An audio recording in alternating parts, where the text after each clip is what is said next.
ನಮಾಮಿ ಶಂಕರ. ಸದಾಶಿವ ಸಮಾರಂಭಂ ಶಂಕರಾಚಾರ್ಯ ಮಧ್ಯಮಾಂ ಅಸ್ಮದಾಚಾರ್ಯ ಪರ್ಯಂತಂ ವಂದೇ ಗುರು ಪರಂಪರಾಂ. ಶ್ರುತಿ ಸ್ಮೃತಿ ಪುರಾಣಾನಾಂ ಆಲಯಂ ಕರುಣಾಲಯಂ ನಮಾಮಿ ಭಗವತ್ಪಾದಂ ಶಂಕರಂ ಲೋಕಶಂಕರ. ನಾಡಿನ ಸಮಸ್ತ ವೀಕ್ಷಕ ಬಂಧುಗಳ ಪಾದಾರವಿಂದಗಳಿಗೆ ನನ್ನ ಶಿರಸಾಷ್ಟಾಂಗ ನಮಸ್ಕಾರಗಳು.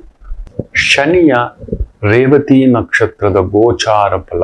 ಧನುಸು ರಾಶಿಗೆ ನಿಮಗ್ ನೋಡಿ ಅರ್ಧಾಷ್ಟಮ ಶನಿ. ಹಿತಶತ್ರುಗಳು ಜಾಸ್ತಿ ನಿಮಗೆ. ಹಿತಶತ್ರುಗಳು ನಿಮ್ಮ ಮನೆಯವರೇ, ನಿಮ್ ಜೊತೆಲಿರೋರೆ, ನಿಮ್ ಕುಟುಂಬದವರೇ, ನಿಮ್ಮ ಗಂಡನೇ, ನಿಮ್ಮ ಹೆಂಡತಿನೇ, ನಿಮ್ಮ ಮನೆಯವರೇ, ನಿಮ್ ಕುಟುಂಬದವರೇ, ನಿಮ್ಮ ಆತ್ಮೀಯರೇ. 100% ಹೇಳ್ತಾನೆ, ಅಲ್ಲೊಂದು ನೋವಾಗಿರುತ್ತದೆ. This is for short. ಅರ್ಧಾಷ್ಟಮ ಶನಿ. ನನ್ನ ಪ್ರಭು ರಾಮಚಂದ್ರರಿಗೂ ಕೂಡ ಅರ್ಧಾಷ್ಟಮ ಶನಿ. ಎಲ್ಲ ಇದ್ದು ಇಲ್ಲದ ಹಾಗೆ ಕೊರತಾ ಕೂತಿದ್ದ ನನ್ನ ಪುಣ್ಯಾತ್ಮ. ನಿಮಗೂ ಕೂಡ ಅಲ್ಲಿ ನೋಡಿ, ಸೂಕ್ಷ್ಮವಾಗಿ ಗಮನಿಸಿ ನೋಡಿ. ಈ ಒಂದು ಶನಿ ಬುಧನ ಸಾಂಗತ್ಯಕ್ಕೆ ಬರತಕ್ಕಂಥ ಸಂದರ್ಭದಲ್ಲಿ ಶುಕ್ರ ಗುರು ಕೇಂದ್ರದಲ್ಲಿ, ವಾವ್. ಸೂರ್ಯ ಬುಧ 6ನೇ ಮನೆಯಲ್ಲಿ, ಅದು ಉಪಚಯ ಸ್ಥಾನಗಳು. ಅದರಲ್ಲೂ 9ನೇ ಮನೆಯವನು 6ನೇ ಮನೆಯಲ್ಲಿ ಬಂತು ಅಂದ್ರೆ ಅದೊಂದು ವಿಪರೀತ ರಾಜಯೋಗ.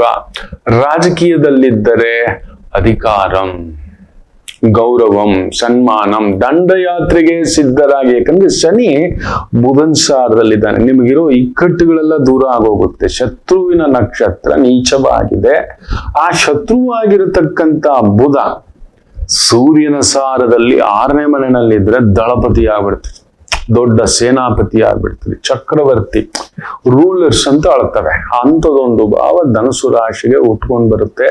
ರಾಜಕೀಯದಲ್ಲಿದ್ರೆ, ಗೌರ್ಮೆಂಟ್ ಅಲ್ಲಿದ್ರೆ, ಗೌರ್ಮೆಂಟ್ ಪ್ರಾಜೆಕ್ಟ್ಗಳಲ್ಲಿದ್ರೆ, ಗೌರ್ಮೆಂಟ್ ವ್ಯವಹಾರಗಳಲ್ಲಿದ್ರೆ, ಅಧಿಕಾರದಲ್ಲಿದ್ರೆ ಸಾಮ ದಾನ ಭೇದ ದಂಡ ಪ್ರಯೋಗ ಮಾಡಿ. ಎಸ್, ಬಟ್ ಧನುಸು ರಾಶಿಯಾಗಿ ಸ್ತ್ರೀಯರಾಗಿ ಅಧಿಕಾರದಲ್ಲಿದ್ರೆ ನೋ ತಿಂತೀರಿ. ಎಚ್ಚರಿಕೆ.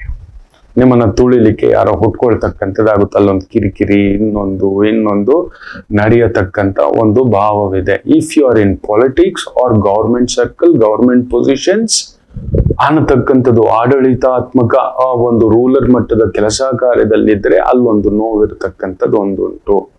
2ನೇ ಮದುವೆ, 2ನೇ ಬದುಕು, 2ನೇ ಜೀವನ, ನಿಮ್ ಜೀವನದಲ್ಲಿ ಒಂದು ಗೆಳೆತನ ನಡೆಯುತ್ತೆ.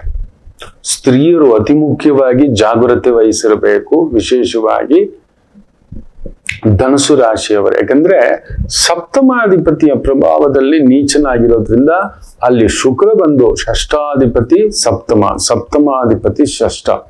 ಸೊ ಗೊತ್ತಾಗೋದಿಲ್ಲ. ಅಲ್ಲೊಂದು ಭಾವನೆಗಳು, ಪ್ರೀತಿಯೋ, ಇವತ್ತು ನಡೀತಿರೋ ಈ ಲೋಕ ಇದೆಯಲ್ಲ, ಇದು ಏನ್ ಗೊತ್ತಾ, ನಾನು ಬಿಡಿಸಿ ಹೇಳಬಾರ್ದು, ಸೂಕ್ಷ್ಮವಾಗಿ ಹೇಳ್ತಿರ್ತೇನೆ. ಒಂದು ದೇವಸ್ಥಾನ ನಮಗ್ ತುಂಬಾ ಇಷ್ಟ. ಯಾವಾಗ್ಲೂ ಒಮ್ಮೆ ಹೋಗ್ಬೇಕು, ಒಂದು ದೇವಸ್ಥಾನ ಹೋಗ್ಬೇಕು. ನಮ್ಮ ಇಷ್ಟದ ದೇವರು, ನಮ್ಮ ಪೂಜನೀಯ ದೇವರು, ನಮ್ಮ ಒಂದು ಆಧ್ಯಾತ್ಮಿಕ ದೇವರು, ಅಲ್ಲೊಂದು ಏನೋ ಒಂದು ಆಕರ್ಷಣೆ. ಹೋಗೋಣ ಮನಪೂರ್ವಕವಾಗಿ, ಕಣ್ತುಂಬ. ಮೊನ್ನೆ ಒಂದು ನಮ್ಮ ಮನೆ ದೇವರು ಚಿಕ್ಕ ತಿರುಪತಿ, ಸುಮ್ಮನೆ ಕುತ್ಕೊಂಡಿರ್ಲಿಲ್ಲ, ಏನೋ ನೋಡ್ಬೇಕು ಅಂತ ಆಸೆ, ಸೀದಾ ಹೋಗಿದ್ದು. ಆ ಪುಟ್ಟ ಗೋವಿಂದ ನೀವು ನೋಡ್ಬೇಕು ಅಂದ್ರೆ ಚಿಕ್ಕ ತಿರುಪತಿ ಸರ್ಜಾಪುರದಿಂದ 10 ಕಿಲೋಮೀಟರ್ ದೂರದಲ್ಲಿದೆ. ಅಲ್ಲಿ ನೀವು ಕಲ್ಯಾಣೋತ್ಸವ ನೀವು ನೋಡ್ಬೇಕು. ತುಂಬಾ ಸರಳವಾಗಿ ನಿಮ್ಮ ಕುಟುಂಬಕ್ಕೆ ಅದ್ಭುತವಾಗಿ ಮಾಡಿಕೊಡ್ತಾರೆ. ನೀವು ಒಮ್ಮೆ ಮಾಡಿಸ್ ನೋಡಿ. ಹೋಗ್ತಿರ್ತೇನೆ. ನಮ್ಮ ಮನೆಯ ದೇವ್ರು, ನನ್ನ ತಂದೆನ ಅವ್ರ ತಂದೆ ಅಜ್ಜ ಕರ್ಕೊಂಡು ಹೋಗಿ ತೋರಿಸಿದೆ ತಂದೆ. ಇದನ್ನ ನನ್ನ ತಂದೆ ಚಿಕ್ಕ ಮಗು ಆಗಿದ್ದ ಕರ್ಕೊಂಡು ಹೋಗಿದ್ರು. ಇದು ಮರಿಬಾರ್ದಪ್ಪ, ಇದು ನಮ್ಮ ಮನೆ ದೇವರಪ್ಪ, ಕುಲದೇವರಪ್ಪ, ಇದನ್ನ ಸದಾ ಪೂಜಿಸ್ಕೋಬೇಕಪ್ಪ, ಇಲ್ಲಿ ಬರ್ಬೇಕಪ್ಪ ಅನ್ನತಕ್ಕಂಥದ್ದು. ಅದೊಂದು ಸೌಭಾಗ್ಯ. ಹೋಗಿದ್ದೆ, ಇಲ್ಲೋ ಕಣ್ಣಲ್ಲಿ ನೀರು, ತಂದೆ ನೆನೆಸ್ಕೊಂಡು, ತಾಯಿಯನ್ನು ನೆನೆಸ್ಕೊಂಡು, ಅವ್ರು ತೋರಿಸ್ಕೊಟ್ಟಂತ ಮಾರ್ಗದರ್ಶನ ಅನ್ನತಕ್ಕಂಥದ್ದು. ಎಲ್ರಿಗೂ ಅಂಥದ್ದೊಂದು ಸೌಭಾಗ್ಯ ಸಿಗೋದಿಲ್ಲ. ಪುಟ್ಟು ಗೋವಿಂದನನ್ನ ನೋಡಿ, ಪುಟ್ಟು ಗೋವಿಂದ ನೋಡೋಕೆ ಒಂದು ಅಂದ, ಕಣ್ ತುಂಬಾ ನೀವು ಮನಸಾರೆ ನೋಡ್ಕೊಂಡು ಬರ್ಬೋದು. ದೊಡ್ಡ ತಿರುಪತಿ ಅಂತೀವಿ, ನಮ್ಗೆ ಆ ಕ್ಷಣ ಮಾತ್ರವೂ ಕೂಡ ನಿಲ್ಸೋಲ್ಲ, ಹಿಂಗ್ ತಳ್ಳಿಬಿಡ್ತಾರೆ VVIPಗಳು ಇನ್ನೊಂದು ಅನ್ನತಕ್ಕಂಥದ್ದು ಮಾಡಿಬಿಡ್ತಾರೆ. ಬಿಡಿ, ಇದೆ ದೈವಾನುಗ್ರಹದಿಂದ VVIP ದರ್ಶನ ನನಗಿಲ್ಲ ಅಂತೇನಲ್ಲ, ನನಗೆ ಇಷ್ಟ ಇಲ್ಲ. ನಾನು ಸಾಮೂಹಿಕವಾಗಿ ಸಾಮಾನ್ಯರಂತೆ ಹೋಗಿ ಅಲ್ಲಿ ಪ್ರಸಾದ ತಿನ್ಬೇಕು, ನಾನು ತಿನ್ಬಿಟ್ಟು ಬಂದೆ, ಅದೆಷ್ಟು ಆನಂದವು. ಸೊ ಧನುಸು ರಾಶಿ ಈ ತರದೊಂದು ದರ್ಶನ ಆಯ್ತು, ಹೋಗಿ ಮನಪೂರ್ವಕವಾಗಿ ಮಾಡಿ ಒಂದು ಪ್ರಸಾದ ಸೇವೆ, ದೇವರ ದರ್ಶನ ಆಯ್ತು, ಪ್ರಸಾದವೂ ಸಿಕ್ತು, ಡನ್, ಕಮ್ ಬ್ಯಾಕ್. ಅದು ಬಿಟ್ಬಿಟ್ಟು ದೇವ್ರು ನೋಡ್ಬಿಟ್ಟೆ ಅಂತ ಎಲ್ಲ ಮರೆತು ಗಂಡ ಹೆಂಡತಿ ಮನೆ ಮಕ್ಕಳು ಕುಟುಂಬ ಮಾಡುವ ಜವಾಬ್ದಾರಿ ಕೆಲಸ ಎಲ್ಲ ಮರೆತು ಅಲ್ಲೋ ಕೂತ್ಕೊಂಡ್ರಿ, ತಪ್ಪು, ಮುಳುಗೋಯ್ತು. ಹಾಗೆ ಭಗವಂತ ನನ್ನ ಮೇಲೆ ಒಲವು ತೋರಿಸ್ಬಿಟ್ಟ, ಭಗವತಿ ನನ್ನ ಮೇಲೆ ಒಲವು ತೋರಿಸ್ಬಿಟ್ಲು ಅಂತ ಆಕಿನ ಕರ್ಕೊಂಡ್ ಬಂದ್ ನಡು ಮನೇಲಿ ಇಟ್ಕೊಂಡ್ರೆ ಸರ್ವನಾಶ ಆಗೋಯ್ತು, ತಪ್ಪು. ನಮ್ದೇ ಆದಂತ ಒಂದು ಕಮಿಟ್ಮೆಂಟ್ಸ್ ಜವಾಬ್ದಾರಿ. ಆಲ್ರೆಡಿ ಮನೆ ದೇವಿ ಒಬ್ರು ಇದ್ದಾರೆ, ಮನೆ ದೇವರು ಒಬ್ಬನಿದ್ದಾನೆ, ಕುಟುಂಬ ಇದೆ, ಮಕ್ಕಳಿದೆ, ಬದುಕಿದೆ, ಗೌರವ ಇದೆ, ಚೂರು ಪಾರು ಮರ್ಯಾದೆ ಒಂದಷ್ಟು ಇಟ್ಕೊಂಡಿದ್ದೇವೆ. ಅದನ್ನ ಬಿಟ್ಬಿಟ್ಟು ಎಲ್ಲ ಬಿಟ್ಟು ಅಲ್ಲಿ ಹೋಗೋದು. ಸೊ ಧನಸ್ಸು ಅಂತದೊಂದು ಪ್ರಬೋಧಗಳಿಗೆ ಶುಕ್ರ ಅಲ್ಲಿ ಬಂದು ಕುಳಿತಿರೋದ್ರಿಂದ, ಶುಕ್ರ ಬುಧ ಪರಿವರ್ತನೆ ಆಗಿರೋದ್ರಿಂದ ಸೊ ಆ ಒಂದು ಪ್ರಚೋದನೆ ಬೇಗ ಇರುತ್ತೆ. ರಾಹು ಬೇರೆ ಉಲ್ಟಾ ನೋಡ್ತಿದ್ದಾನೆ, ನೆನ್ಪಿಟ್ಕೊಳ್ಳಿ, ಮುಂದಕ್ಕೆ ನೋಡ್ತಿಲ್ಲ, ಅವನು ಉಲ್ಟಾ ನೋಡ್ತಿದ್ದಾನೆ. ಸೊ 100% ಈ ತರದ ವಿಪರೀತ ಭೋಗದ ಕಡೆ ಎಳಿತಕ್ಕಂಥದ್ದಾಗುತ್ತೆ. ತುಂಬಾ ಅದೊಂದು ಜಾಗ್ರತೆ ಇರಿ. It's a beautiful combination. ವ್ಯವಹಾರದಲ್ಲಿ ಒಂದ್ ಸ್ವಲ್ಪ ಎಚ್ಚರಿಕೆ ಕೊಡೋದು, ತಗೊಳ್ಳೋದು, ಮಾಡೋದು, ನೋಡೋದು. ಅದ್ರಲ್ಲೂ ಗುರು ಕೂಡ ಬದಲಾಗ್ತಾನೆ, ರಾಹು ಪ್ರಬಲ ಆಗೋಗ್ತಾನೆ, ಸ್ವಲ್ಪ ಎಚ್ಚರಿಕೆ ಎಂದಿರಿ. ಅರ್ಧಾಷ್ಟಮ ಶನಿ ಬೇರೆ, ಬುಧನ್ ಸಾರ, ದೊಡ್ಡ ಇನ್ವೆಸ್ಟ್ಮೆಂಟ್, ದೊಡ್ಡ ಕೆಲಸ, ದೊಡ್ಡ ವ್ಯವಸ್ಥೆ, ದಿಢೀರ್ ಅಂತ ಕೆಲಸ ಬದಲಾಯಿಸೋದು. ದೂರದ ಕೆಲಸದಲ್ಲಿರ್ತಕ್ಕಂಥವರಿಗೆ ದೂರ ಕೆಲಸ, ದೂರ ವ್ಯವಸ್ಥೆ ಅನ್ನೋರಿಗೆ ಸುಂಟ್ರು ಗಾಳಿ ಆಗ್ಬಿಡುತ್ತೆ. ಆಲ್ರೆಡಿ ನೋಡಿ ಅಮೆರಿಕದಲ್ಲಿ ನಾನು ಇದನ್ನ 2013-14 ಅಂತ ನನ್ನ ನೆನಪು.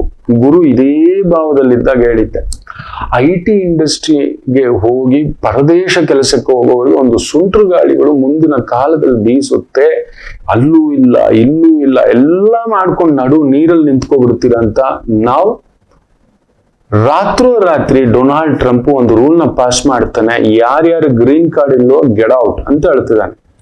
ನಿಮ್ಮೂರ್ಗೆ ಹೋಗ್ಬಿಟ್ಟು ಅಪ್ಲೈ ಮಾಡಿ ನೋಡೋಣ ಆಮೇಲೆ ಅಂತ ಹೇಳ್ತಾನೆ. ಮಿನಿಮಮ್ 12ರಿಂದ 15 ಲಕ್ಷ ಫೀಸ್ ಕಟ್ಬೇಕು, ಅಪ್ರೂವಲ್ ರಿಜೆಕ್ಷನ್, ಅದಾದ್ಮೇಲೆ ಇಲ್ಲಿಂದ 60 ದಿನ ಟೈಮ್ ಹೊರಡಿ ಅಂತ ಹೇಳ್ತಿದ್ದಾನೆ. ಎಲ್ಲ ನಮ್ ಬರೀ ಭಾರತದವ್ರಿಗೆಲ್ಲ, ಇಡೀ ವಿಶ್ವದವ್ರಿಗೆ ಈಸ್ ವಾಂಟ್ ಇಟ್. ಆದ್ರೆ ನಮ್ ಭಾರತದವ್ರು 6% ಹೋಗಿ ನಿಂತಿದ್ದಾರೆ ಅಲ್ಲಿ. ಅವನಿರುವ ಜಾಗದಲ್ಲಿ ಕಡಿಮೆ ಅಂದ್ರೂ 33-35 ಕೋಟಿ ಜನ. ಸೊ 2 ಕೋಟಿ ಜನ ನಮ್ಮ ಭಾರತೀಯರಿದ್ದಾರೆ. ಆ 6% ಅಲ್ಲಿ ತಮಾಷೆ ಏನಂದ್ರೆ, ಆಂಧ್ರದವರು ತಮಿಳ್ನಾಡವರೇ 70% ಇದ್ದಾರೆ. 70% ಹೋಗಿ ಸೇರ್ಕೊಬಿಟ್ಟಿದ್ದಾರೆ. ವಾಪಸ್ ಓಡ್ ಬರ್ಬೇಕು, ಮನೆಗಳು ತಗೊಂಡು, ಕಾರುಗಳು ತಗೊಂಡು, ಅದನ್ನ ನಂಬ್ಕೊಂಡು H1B ವೀಸಾ ಇದೆಲ್ಲ ಮಾಡಿಟ್ಕೊಂಡು ಕೂತಿರೋರ್ ಕತೆ ಅಂತೂ ಸುಂಟ್ರು ಗಾಳಿಯ ಗುರು ಅಷ್ಟಮ. ಮುಖ್ಯವಾಗಿ ಪರಸ್ಥಳ, ಪರದೇಶ, ಒಂದು ದೂರದ ಉದ್ಯೋಗ, ದೂರದ ವ್ಯವಹಾರ, ದೂರದ ಕೆಲಸ, ಸುಂಟ್ರು ಗಾಳಿ ಆಗತಕ್ಕಂಥದ್ದಾಗುತ್ತೆ. Very very careful.